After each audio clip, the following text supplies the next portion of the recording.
வணக்கத்திற்கும் உடைய நம் இன முன்னோர்கள் எல்லாரையும் மாலையிட்டு வணங்குகிற ஒரே மகன் நான் ஒருத்தனால இந்த நாட்டில் இருக்கேன்.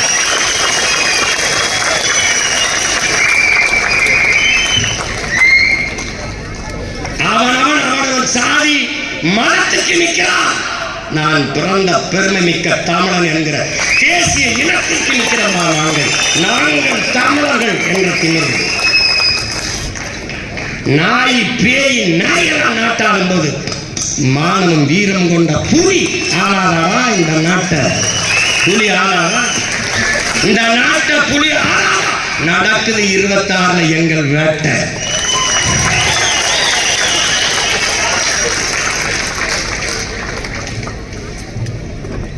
நீ காசு வாங்காம போடு ஓட்ட.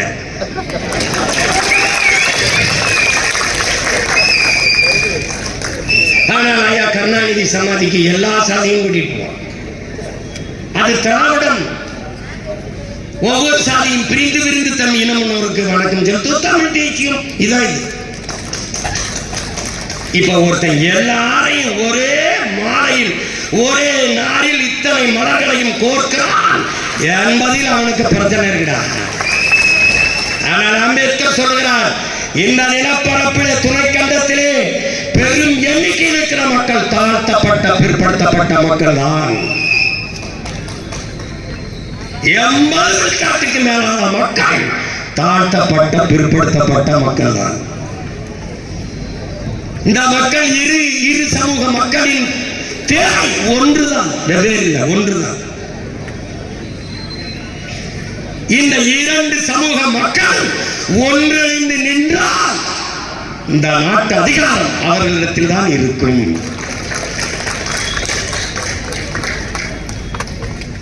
ஆனால் இவர்கள் நிற்பதில்லை. அதுதான் கெடுவாய்ப்பு.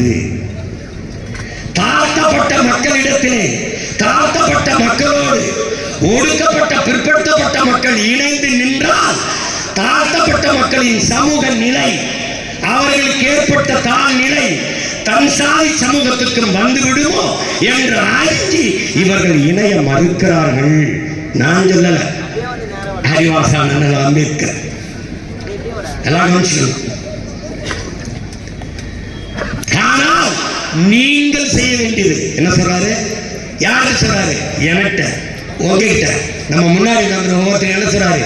நீங்கள் செய்ய வேண்டியது, வயது வந்த எல்லோருக்கும் வாக்குரிமை வந்துவிட்ட பிறகு,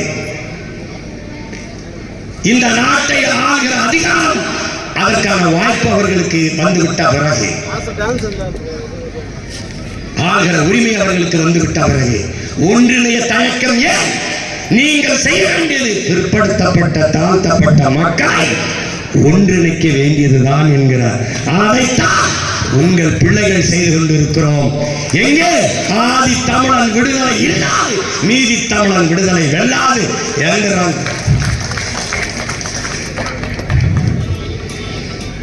இது மேம்போக்காக கட்டிடத்தின் அடித்தளத்தை வலுவாக கட்டாமல் மேற்கூரையை எவ்வளவு அழகாக வேந்தும் எவ்வளவு அழகாக கட்டியும் பயனில்லையின் உடன் பிறந்தார்களே. கட்டிடத்தின் அடித்தளத்தை வலுவாக கட்ட வேண்டும் என்றால் ஆதி தமிழர் விடுதலை பெற்று மேம்பட்டு கல்வி, அரசியல், வேலை வாய்ப்பு எல்லாவற்றிலும் உயராது தமிழ் சமூகம் உயராது. உன் ஆதி சிவன் யார்? நீ மதித்து வணங்குகிற சிவன் யார்? சிவன் யார்? சிவனை மதித்து வணங்குகிறான், அவன் பரம்பரையை மிதித்து ஒதுக்குகிறான். இதுதான் இங்க நடந்த கொடுமை. வள்ளுவன் தன்னை உலகினுக்கே தந்து வான் புகழ் கொண்ட தமிழ்நாடுங்கிறான் பெரும்பாவன் பாட்டன் பாரதி. அந்த வள்ளுவன் வழிவந்த பரம்பரையை பாயன் என்று தாழ்த்தி வீழ்த்தி சுகங்கிறார். இதாண்டா கொடுமை, இதாண்டா கொடுமை. இதை தகர்க்க யாரால் முடியும்? தமிழ் பேரினத்தின் பெருந்தி புறவாகரன் என்ற பெரும் நெருப்பால் முடியும். அவனுடைய மகன் சீமான், அவனுடைய பிள்ளைகள், அவன் உயிர் தம்பி தங்கைகளால் தான் இதை சாத்தியப்படுத்த முடியும். இதையெல்லாம் பேசினால் போலி தமிழ் தேசியவாதிகள் என்பார்கள். யார்? நம்மை போலி தமிழ் தேசியர்கள் என்று சொல்பவர்கள் யார்? சில கூலி திராவிடர்கள்.